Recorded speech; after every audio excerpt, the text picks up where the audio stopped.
தமிழ்நாட்டு அரசியல் எப்பவுமே திராவிட அரசியல் தான். கடந்த 49ஆம் வருஷம் என்றைக்கு திமுகன்னு ஆரம்பித்தாங்களோ, அரசியலுக்கு அவங்க உள்ளே வந்தாங்களோ, 57ஆம் வருஷம் தேர்தலில் நின்னாங்க. அன்னையிலேருந்து அந்த திராவிட இயக்கங்கள் தான் இங்கே இருந்துக்கிட்டே இருக்குது. தேசியத்துக்கும் தமிழ்நாட்டுக்கும் சம்மந்தம் இல்லை. அதனால தான் இன்றைக்கி சினிமாவில் நடித்த ஒரு ரெண்டு படத்தை நடித்து விட்டு உடனே சீஃப் மினிஸ்டர் அப்படிங்கிற எண்ணத்துக்கு போகிறதுக்கு காரணம் அதுதான். எனக்கு அவருக்கு விஜய் கட்சிக்கு என்ன வித்தியாசம்? எந்த பொதுமக்கள் போராட்டத்துக்கு அவர் வந்தார், எந்த பிரச்சனையில் அவர் கலந்துக்கிட்டார், எதில் அபிப்பிராயம் சொல்லியிருக்காரு, என்ன சொல்லியிருக்காரு, அரசியலுக்கு வந்ததுக்கான என்ன ஆதாரம் இருக்குது? அங்கே அரசியலுக்கு வந்ததுக்கு பிறகு பார்க்கலாம். இதுவரையிலும் அவர் வரேன்னு சொல்லிட்டு இருக்காரு. இப்போ காணாமல் போய்டுறாரு. மொத்தம் 4 கூட்டம் போட்டிருக்காரு. அவ்வளோதான் அவர். அதை வச்சு நம்ம என்ன பண்ணுவோம்? கூட்டம் சேர்த்திருக்காரு. எம்ஜிஆர் சினிமாக்காரராக அரசியலுக்கு வரலீங்க. அதை முதல்ல மீடியாவுக்கு அதை நான் திருப்பி சொல்ல வேண்டியது. எம்ஜிஆர் ஒரு அரசியல் கட்சி தலைவராக தான் அரசியலுக்கே வந்தார். சினிமாவிலே அவர் இருந்தார். அவ்வளோதான். அது ஒரு சினிமாக்காரர் அரசியலில் தீவிரமாக நின்னார். திமுகவினுடைய பொருளாளராக இருந்தவர், திமுகவுடைய செயற்குழு உறுப்பினராக இருந்தவர், திமுகவுடைய அடிப்படை உறுப்பினராக இருந்தவர். அவர் பிரபலம் ஆகும்போது அவர் சினிமாக்காரர், அவர் அரசியல்வாதியாக தான். அவர் படங்கள் ஓடுனதுக்காரர் திமுகவில் இருந்ததுனால தான் ஓடுது. ஒரு முதலமைச்சர் நிதி கேட்கறதுக்கு போகிறது இடி ரெய்டுக்கு போகிறாருங்கிற அளவுக்கு அவருடைய அரசியல் ஞானம் இருக்குதுன்னு நம்ம என்ன பண்ணுவோம்? எல்லாத்தையும் விட்டுட்டு மோடி என்னத்துக்கு இவரை மாத்திரம் தனியாக கூப்பிட்டு பேசுகிறாரு? அத்தனை நேரம் நீங்கள் சொல்லிக்கிறது உங்கள் புத்தி. அவர் அதை ஒரு டிவியில் காட்டுறான்னு அத்தனை பேர் இருக்காங்க. எல்லாத்தையும் சந்திரபாபு நாயுடு எல்லாத்தையும் தள்ளிவிட்டு இவரை போய் நிற்கிறாரு. இப்படியெல்லாம் சொல்கிறது மூலம் உங்கள் அரிப்பை தீர்த்துக்கிறீங்க. இவர் போய் பயந்துக்கிட்டாரு. ஒரு நாட்டுக்கு அந்த காலத்திலேயே 62 அவங்க அந்த பசங்களுக்கெல்லாம் சொன்னால் புரியாது. ஏதோ இந்த சினிமாக்கார கூட்டம் அவங்களுக்கு என்ன தெரியும்? ஒரு படத்தில் நடித்தவங்களாம் தலைமாயிட்டான். ஆனால் அவன் பொழைக்க தெரிஞ்சவங்க. எப்படி அரசியல் காசாக்குன்னு தெரிஞ்ச ஆட்கள் இப்போ நீங்கள் சொல்கிற ஆட்கள்.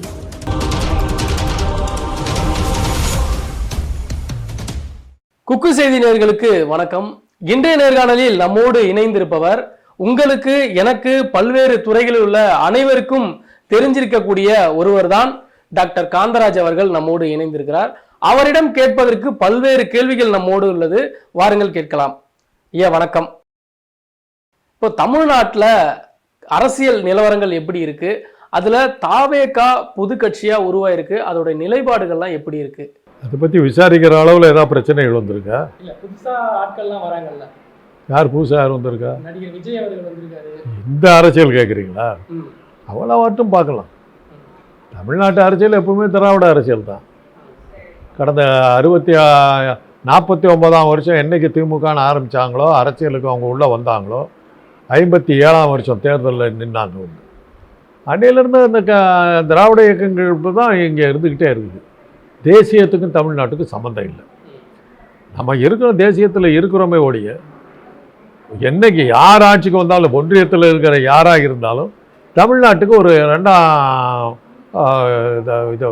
இரண்டாம் தர குடிமக்களை தான் அவங்க நம்மளை பார்க்குறாங்க. ஏன்னா நம்ம அவங்களோட ஒத்து போகிறதில்ல. பூர்வ குடிகள், இந்த நாட்டினுடைய பூர்வ குடிகள் இந்த பிரதேசத்துக்கு வந்தேரிகளால் அவங்க நம்மளை ஏற்றுக்க மாட்டேங்கிறாங்க, நாம் அவங்கள ஏற்றுக்க மாட்டேங்க. அது காலகாலமாக நடந்துக்கிட்டு இருக்குது. இந்த சூழ்நிலை தமிழ்நாட்டை பொறுத்தவரையிலும் திராவிட இயக்கங்கள் நாடகம் போட்டும் கலை உலகத்தை பெருசாக பயன்படுத்தி அரசியலில் கலை உலகத்தை பெருசாக பயன்படுத்தியது திராவிட இயக்கம். அதுக்கு முன்னாடி இருந்த அரசியல் கட்சிகள் கலைஞர்களை மதிக்கவே இல்லை. ஆனால் திராவிட இயக்கங்கள் தான் கலைஞர்களை ஃபுல்லாக பயன்படுத்திச்சு. அதனுடைய விளைவு தான் விந்திய மலைக்கு மேலே இருக்கிறவங்களாம் என்ன நினச்சிட்டாங்கன்னா, தெற்கு பகுதியை சினிமா ஓரியன்ட் நினச்சிக்கிட்டாங்க. அதனால தான் இன்றைக்கி சினிமாவில் நடித்த ஒரு ரெண்டு படத்தை நடித்து விட்டு உடனே சீஃப் மினிஸ்டர் அப்படிங்கிற எண்ணத்துக்கு போகிறதுக்கு காரணம் அதுதான். பல கோடி பணங்களை இழந்து தான் நான் மக்களுக்கு சேவை செய்ய வரேன் அப்படின்ற அது அவங்க இழந்ததுக்கான ஆதாரத்தை காட்ட சொல்லுது. நான் கூட தாங்க நான் அதாவது ஒரு ஜோக் ஒன்று சொன்னாங்க. இந்த தீபாவளிக்கு தலை தீபாவளிக்கு நான் சுவிட்சர்லாந்து போயிருக்க வேண்டியது, போக முடியாமல் போச்சு அப்படிம்பாங்க. ஏன்டா நான் எனக்கு கல்யாணமே ஆகலை. அது மாதிரி தான் இன்றைக்கி இருக்கிற நடிகர்கள்லாம். நான் என்னாலும் சீஃப் மினிஸ்டர் ஆகிருக்கணும், ஏன் இன்னும் கட்சி ஆரம்பிக்கல? கட்சி இப்போ நீங்கள் யாரை கேட்குறீங்கன்னு தெரியுது. விஜய் வச்சு பேசுகிறீங்க. விஜய் இன்னும் அரசியலுக்கு வந்துட்டாராங்கிறத இன்னும் அவர் இது பண்ணி உறுதிப்படுத்தலையே. என் பேரில் ஒரு கட்சி இருக்குது தெரியுமா? நான் இன்னும் சொல்லலை. மனசுக்குள்ளாரே வச்சுருக்கேன், வீட்டுக்குள்ளாரே வச்சுருக்கேன். டிவிலெலாம் இதிலெல்லாம் கம்ப்யூட்டர்லாம் போட்டு வச்சுருக்கேன். கம்ப்யூட்டரில் ரெஜிஸ்டர் பண்ணிட்டேன், ஆன்லைன் ரெஜிஸ்ட்ரேஷன்லாம் பண்ணியிருக்கேன். இன்னொன்று கூட்டம் போடல. எழுத்துக்குங்களா? எனக்கும் அவருக்கு விஜய் கட்சிக்கு என்ன வித்தியாசம்? எந்த பொதுமக்கள் போராட்டத்துக்கு அவர் வந்தார்? எந்த பிரச்சனையில் அவர் கலந்துக்கிட்டார்? எதில் அபிப்பிராயம் சொல்லியிருக்காரு? என்ன சொல்லியிருக்காரு? அரசியலுக்கு வந்ததுக்கான என்ன ஆதாரம் இருக்குது? நீங்களாக ஒரு சினிமாக்காரர் வந்துட்டாருன்னு உங்களுக்கு இருக்கிற அந்த கோடம்பாக்கத்துக்காரருங்கன்னு உடனே மீடியாவுக்கு இருக்கிற அந்த பல்லக்காட்டுற இதில் கூப்பிட்டுக்கிறீங்க. வந்தாச்சுன்னு என்ன என்ன பண்ணியிருக்காரு? இன்னும் தேர்தலே நிற்கல, அவரை பற்றி பெருசாக பேசுகிறீங்க. ஆளுங்கட்சியெல்லாம் தொடர்ச்சியாக விமர்சிக்கிறாரு. இப்போ தொடர்ச்சியாக என்ன விமர்சிச்சார் சொல்லுங்க. மாநிலத்துக்காக நலனுக்காக போகல, யார்கிட்ட சொன்னார்? ஏங்க அறிக்கை விட்ற அந்த அறிக்கையை யார் பார்த்தா? எந்த பத்திரிகையும் நான் பார்க்கலையே. அரசியல் பேசிக்கிட்டு இருக்கிறேன் நான், ஏன் கண்டுக்கே தெரியலையே. உங்களுக்கு தெரிஞ்சிருக்குது. அது எப்படி மீடியாவுக்கு மாத்திரம் தெரியுது? அதுவும் டிஜிட்டல் மீடியா, இந்த பிரிண்ட் மீடியாவில் காணுமே. ஆக அவர் அரசியலுக்கு வந்ததுக்கு பிறகு பார்க்கலாம். இதுவரையிலும் அவர் வரேன்னு சொல்லிகிட்டு இருக்காரு, இப்போ காணாமல் போய்டுறாரு. மொத்தம் 4 கூட்டம் போட்டிருக்காரு, அவ்வளோதான் வருது. அதை வச்சு நம்ம என்ன பண்ணுவோம்? கூட்டம் சேர்த்திருக்காரு. அதை கூட்டம் சேர்த்துறதை வச்சு நீங்கள் கணக்கெல்லாம் சொல்ல முடியாது. அது அந்த காலத்துலேருந்தே நம்ம சொல்லிகிட்டு இருக்கிறோம். ஒரு தடவை கலைஞர் ஜெயலலிதா இது இருந்தபோது தோல்வி அடைஞ்சார்.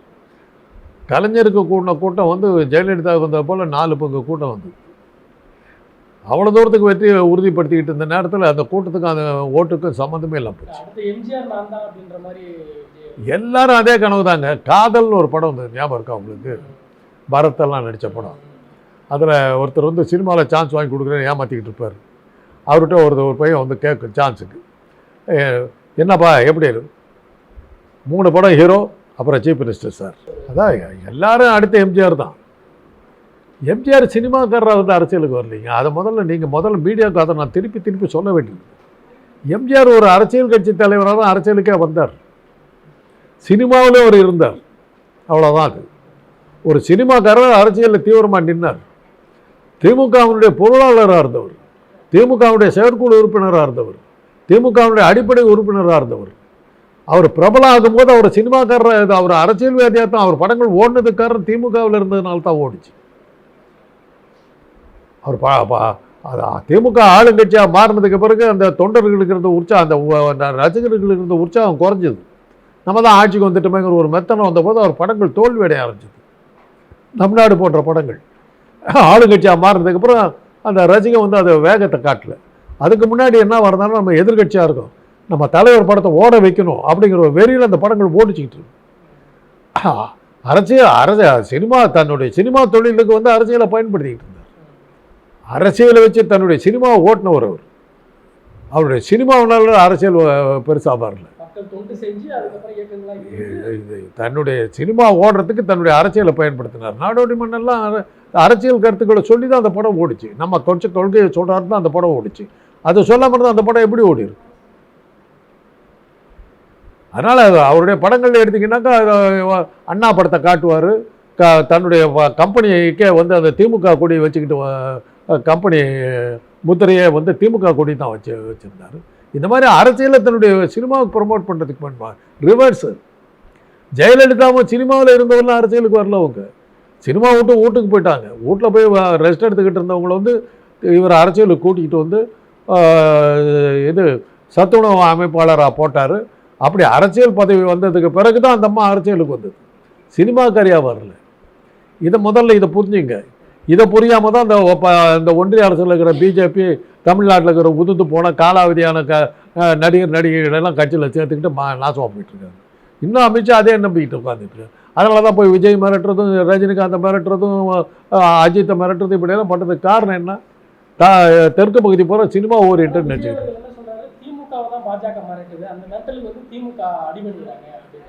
அதுக்கு ஆதாரம் காட்ட சொல்லுங்க. என்ன ஆதாரம்? இப்போ இடி ரைட் விட்டதுனால தான் அவர் டெல்லிக்கே நிதி ஆயோக் கூட்டத்துக்கு அவர் கலந்துக்கிட்டாரு அப்படிங்கிற மாதிரி. ஒரு ஒரு முதலமைச்சர் வந்து நிதி கேட்கறதுக்கு போகிறது வந்து இடி ரெய்டுக்கு வந்து போகிறாருங்கிற அளவுக்கு அவருடைய அரசியல் ஞானம் இருக்குதுன்னு நம்ம என்ன பண்ண முடியும்? ரிசர்வ் பேங்க்கில் போய் செக்கு கொடுக்குறோம், காசு பஞ்சம் வந்துருச்சு, பேங்க் கேஷியர்கிட்ட போய் கொடுத்துட்டாரு அப்படின்னீங்கன்னா என்ன அர்த்தம்? பணம் பூரா அவங்க வச்சுருக்காங்க. இந்த தடவை அவங்க கொடுக்குற நிதியில் வந்து இந்த இந்த சில விஷயங்கள்லாம் இருக்குது, அதை வாங்கி ஆக வேண்டிய கட்டாயம் இருக்குது. அவங்க அதை புறக்கணிக்கிறாங்க. தமிழ்நாடு சட்டமன்றத்தில் தீர்மானம் நிறைவேற்றினாங்க, கவர்னர் கையெழுத்து போடாமல் வச்சுட்டாரு. 3 வருஷமாக நின்றுக்கிட்டே இருக்குது. இன்னும் 1 வருஷம் தான் பாக்கி இருக்குது. இப்போ விட்டோம்னா போயிடுங்கிறதுக்காக போய் நிற்கிறாரு. எல்லாத்தையும் விட்டுட்டு மோடி என்னத்துக்கு இவரை மாத்திரம் தனியாக கூப்பிட்டு பேசுகிறாரு? அத்தனை நேரம் நீங்கள் சொல்லிக்கிறது உங்கள் புத்தி. அவர் அதை ஒரு டிவியில் காட்டுறான்னு அத்தனை பேர் இருக்காங்க, எல்லாத்தையும் சந்திரபாபு நாயுடு எல்லாத்தையும் தள்ளிவிட்டு இவரை போய் எங்கே போய் நிற்கிறாரு? இப்படியெல்லாம் சொல்கிறது மூலம் உங்கள் அரிப்பை தீர்த்துக்கிறீங்க. இவர் போய் பயந்துக்கிட்டாரு, கேஷியர்கிட்ட போய் காசு கேட்டாருங்க அப்படிங்கிற மாதிரி. அதைத்தாங்க இப்போ திருப்பி சொல்கிறேன். 3 முறை சட்டமன்றத்தில் 3 வருஷமாக தீர்மானம் போட்டாச்சு. ரவிங்கிற ஒரு ஆசாமி வச்சு அந்த ஆள் அனுப்ப மாட்டேன்ட்டார். நியாயமாக ஒரு தமிழ்நாட்டுக்காக போராடுற ஒரு கட்சியை நடத்துகிற நீ என்ன பண்ணியிருக்கணும்? எப்படியா நீ நிறுத்தலாம்? நீ இல்லை போராட்டத்தில் சேர்ந்துருக்கணும். உட்காந்துட்டு கிண்டல் பண்ணிட்டு உட்காந்துட்டு என்னமோ நீ வேற நாட்டில் இருக்கிற மாரி. இதே ஆந்திராவாக இருந்தால், இதே கர்நாடகாவாக இருந்தால் இருந்து பாடலாம். அத்தனை பேர் ஒன்றா சேர்ந்துக்கிறாங்க. காவிரி பிரச்சனை வருதுங்க. எதிர்கட்சி ஆளுங்கட்சின்னு ஒன்றும் இல்லை. தமிழ்நாட்டுக்கு தண்ணி விடாதங்க. ஏன் இங்கே ஒரு ஆள் இருந்தானே அந்த ஊரில் இருந்தவர்கள், நான் தமிழனாக இருந்தாலும் தமிழ்நாட்டுக்கு கர்நாடகா தண்ணி விட மாட்டேன் அப்படின்னு சொல்லிட்டு தான் அந்த ஆள் இங்கே தான் சுற்றிட்டு இருந்தான். அண்ணாமலை சொல்கிறேன், அந்த ஊரில் இருக்குமா அப்படி இருந்தானுங்கள்ல. அந்த புத்தியே இந்த நடிகனுக்கெல்லாம் வரல. கொடுக்கவில்லை என்றால், ஸ்டாலின் கேட்டது கொடுக்கவில்லை என்றால் நான் போராடுவேன் வந்திருந்தாக்க நீ தமிழுக்கு போராடுறதுன்னு அர்த்தம். புரியுதா உங்களுக்கு? நீ உட்காந்து கொடுக்கலையே, ஏமாந்துட்டேனா? யார் அப்போ ஏமாந்தது உனக்கு சந்தோஷம். இதை வச்சு சுடுகாட்டில் வந்து இது பணத்து கையில் இருக்கிற நகையெல்லாம் திருடுறதுக்கு ஈக்குவல். நம்ம மக்களுக்கு காசு கொடுக்கலையே, நம்ம மக்கள் கஷ்டப்படுவாங்களே, நம்முடைய முதலமைச்சர் இப்படி போயிருக்கிறாரு, அவருக்கு நீ கொடுக்கலன்னா அவர் போராடுறாரோ இல்லையா நாங்கள் போராடுவோம்னு சொல்கிறவன் தமிழ்நாட்டுக்காக பாடுபடுறான்னு அர்த்தம். இப்போ இந்த முதலமைச்சர் காசு கொடுக்கலையே பயந்துட்டாரு அப்படின்னு சொல்லி சந்தோஷப்பட்டா அதை போய் காட்டி ஓட்டு கேட்க போறியா நீ? இல்லை, உனக்கு தைரியம் தான் சொல்ல, நான் வாங்கி தருகிறேன்னு சொல்ல. இன்னைக்கு ஒன்றும் வாய் வரலையே, இன்னைக்கு ஒன்றும் வாய் வரலையே. 3 கூட்டம் நடத்தியிருக்குது, 4 கூட்டம் மொத்தம். 4வது கூட்டம் வந்து கூட்டமே போட வேண்டியது இல்லை. அதுவே உனக்கு அடிப்படை ஞானமே அரசியல் இல்லைங்கிறதுக்கு அதுவே ஒரு ப்ரூஃப்.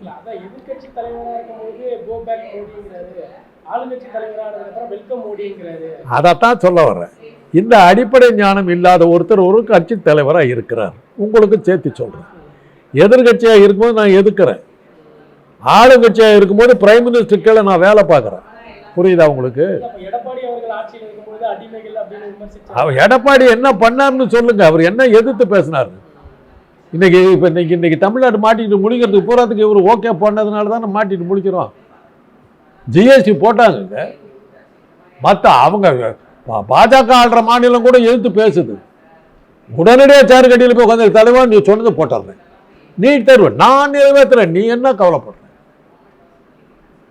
ஆபரேஷன் சிந்துக்கு வந்து தமிழ்நாட்டில் மட்டும்தான் பேரணி எடுத்தாங்க, பாஜக மாநிலங்கள்ல கூட எடுக்கல அப்படின்னு சொல்லிட்டு சீமான் அவர்கள் விமர்சிக்கிறாரு. அப்போ ஆபரேஷன் சிந்து தப்புங்கிறாரு அவரு. அது சொல்லுங்க. ஒரு நாட்டுக்கு அந்த காலத்திலேயே 62 அவங்க அந்த பசங்களுக்கெல்லாம் சொன்னால் புரியாது. ஏதோ இந்த சினிமாக்கார கூட்டம், அவங்களுக்கு என்ன தெரியும்? ஒரு படத்தில் நடித்தவங்களாம் தலைவாங்கிட்டான்.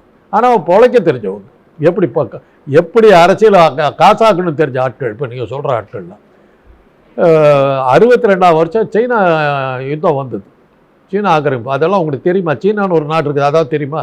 என்ன இதெல்லாம் தெரிஞ்சுக்கணும்னா இது கூட, ஏன்னா சினிமா கோடம்பாகத்தோடவே உங்கள் வாழ்க்கை முடிஞ்சுக்கிட்டு இருக்குது. அதனால் சொல்கிறேன், சீனா ஆக்கிரமிப்பு நடந்தது.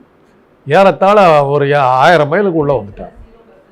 மக்மோகன் லைன் ஒரு இது இருக்கும், அதிலேருந்து எல்லையில் தாண்டி உள்ளே வந்தாச்சு. அருணாச்சல பிரதேசம்லாம் பிடிச்சி அஸ்ஸாம் வந்து வந்துட்டாங்க. அஸ்ஸாம் வரலும் வந்தது வந்து இந்திய அரசாங்கத்துக்கு அப்போ தெரியலை, நேரு பீரியட். உள்ளே அவ்வளோ தூரத்துக்கு வந்துட்டாங்க. சீனா உள்ளே வந்துருச்சு. அதுக்கப்புறம் தான் பிரைம் மினிஸ்டர் நேருவுக்கு தெரியுது. அப்போ கிருஷ்ணமேனன் வந்து பாதுகாப்புத்துறை அமைச்சர், அவர் கம்யூனிஸ்ட் மைண்டட். அவருக்கு தகவல்லாம் சொல்லிட்டாங்க, சீனா உள்ளே வந்துக்கிட்டு இருக்குதுன்னு சொல்லிட்டாங்க. இவர் கண்டுக்கவே இல்லை. ஏன்னா நேருவும் இந்தியாவும் சைனாவும் அவ்வளோ நெருக்கமாக இருந்தவங்க. சூழல அதுக்கு ஒரு 2 மாதத்துக்கு முன்னாடி தான் வந்துட்டு போகிறார். நான் நட்பு நாடுங்கிறார். அந்த நேரத்தில் திபெத்தில் நடந்த இப்போ சீனாவுக்கு ஆக்கிரமிச்சது. அந்த நேரத்தில் வந்து அந்த திபெத்தினுடைய தலைவர்களாக இருந்த தலை லாமா பஞ்சன் லாமா 2 பேர் இருந்தாங்க. அவங்க 2 பேர் இந்தியாவுக்கு ஓடி வந்துட்டாங்க அடைக்கலம் கேட்டு வந்தோன்னா அவங்கள கொண்டு சென்னையில் தான் வச்சாங்க. சைனா சொல்லிச்சு, இது எங்கள் உள்நாட்டு விவகாரம், நீ தலையிடாது. இல்லை அவங்கெல்லாம் புத்த மதத்தை சேர்ந்தவங்க, அவங்களை நாங்கள் காப்பாற்றுவோம் நேரு சொன்னார். இது தேவையில்லாமல் நீ தலையிடுறேன்னு சொல்லிட்டு அவங்க உள்ளே வந்துட்டாங்க. நம்மக்கிட்ட அப்போ வந்து ஒவ்வொரு புல்லட்டாக போடுற துப்பாக்கி வச்சுக்கிட்டு இருக்கோம்.